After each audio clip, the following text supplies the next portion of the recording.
Hi, this is Dawn at Dawn's Astrological Vision.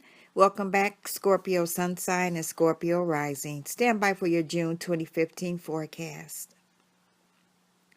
Scorpio, your ruler Mars is still in the sign of Gemini until June 24th. Mars in the 8th house, you may find yourself consciously directing your attention to your feelings and emotions in your psychological health. Mars in this placement gives intense desires to go after what you want. Because of this intensity and possibly being compulsive, makes it difficult to detach and reevaluate situations once you set upon a course of action. Mars in this house gives the potential for a conflict over finances. Avoid acting out of compulsions. On the 24th, Mars moves into Cancer, your ninth house. Your actions are now geared towards adventure. You are enthusiastic and independent. There is a desire for travel, excitement, and adventure over the next 6 weeks. The Sun is transiting the sign of Gemini, again your 8th house, until the 21st. You may have the desire to expand yourself and transcend your personal limitations and separativeness through some form of union and interchange with other people. During this phase, you may find that others tend to help you, possibly by showering you with gifts, leave inheritance, or bestow grants.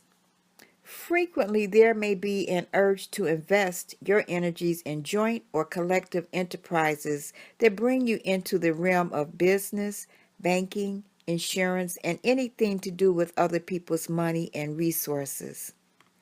Money and possessions are just the surface level of what is shared and exchanged between people. Feelings and emotions circulating in the invisible undercurrent, which can connect you to another, also demands your attention. After the 21st, the Sun is in Cancer, your sister sign. That's your ninth house, and it becomes highlighted with this placement, and you should strive to broaden your understanding and perspective on life. This can be achieved through travel and or extensive reading. This period of the year is good for expansion, exploration, education, and the attainment of perspective. Boredom often is the dominant mood after the Sun leaves the relentless self-scrutiny of the 8th house. Mercury is still in your 8th house, retrograde until the 11th. The 8th house incites curious Mercury to explore and learn from what is hidden and less obvious in life, and to find out secrets and probe into mysteries in search of the bottom line. Mercury retrograde here favors eliminating the old. Cleanse your mind. Secrets and hidden things may come to light during this time. Psychoanalysis and other forms of healing are beneficial. The Mercury retrograde ends on the 11th, and although it usually takes Mercury a little time to get back up to speed, this is the day when communication, commerce, and travel plans may begin to return to normal. The full moon in Sagittarius, your second house, is on the 2nd. Under a little more intensity than usual, it's time to wrap things up financially. Collect on projects that have come to fruition and tie up loose ends. That should mean ending extra spending for a while, as it will be less necessary. But that's hard to do on a full moon when things are a little crazy and judgment isn't always on the mark. Still, put your focus on your last payment, final accessory, as the appropriate approach is to round out what you have done. It's time to show off what you've got and make the most of it, not keep piling it on. The new moon is in the sign of Gemini on the 16th. That's your 8th house again. You may find turning over a new leaf this month involves tossing out the old and bringing in the new, but you should take a second look before doing that. It may be better to just rework or refurbish what is already there. It's also a good time to initiate that new credit card since Mercury is direct now, but avoid impulse buying as it's easy to go overboard right about now. Venus is transiting your 10th house after the 5th, and your first-rate social skills and positive relationships with authority figures assist you on the road to success. Your personal and professional lives are intertwined.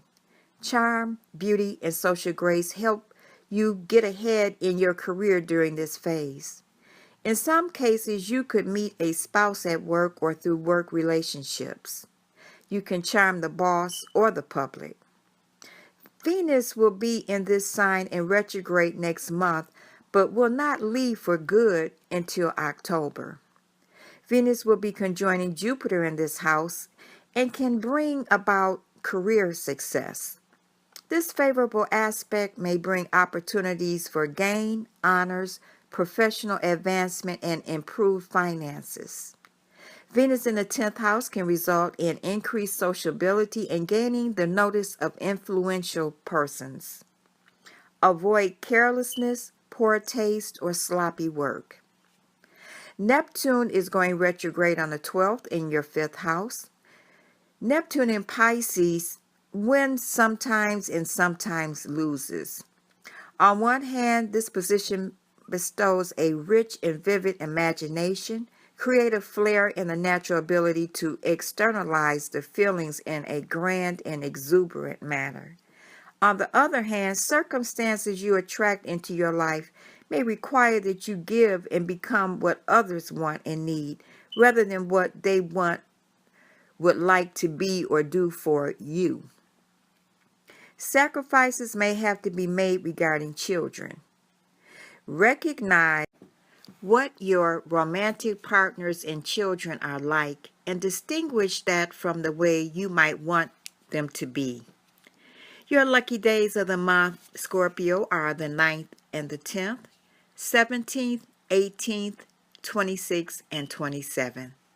That completes your June 2015 forecast, Scorpio. Thank you for returning. Thank you for liking and subscribing to Dawn at Dawn's Astrological Vision. Scorpio, have a wonderful month and take advantage of the Jupiter-Venus conjunction in your 10th house. Good luck, Scorpio. Bye.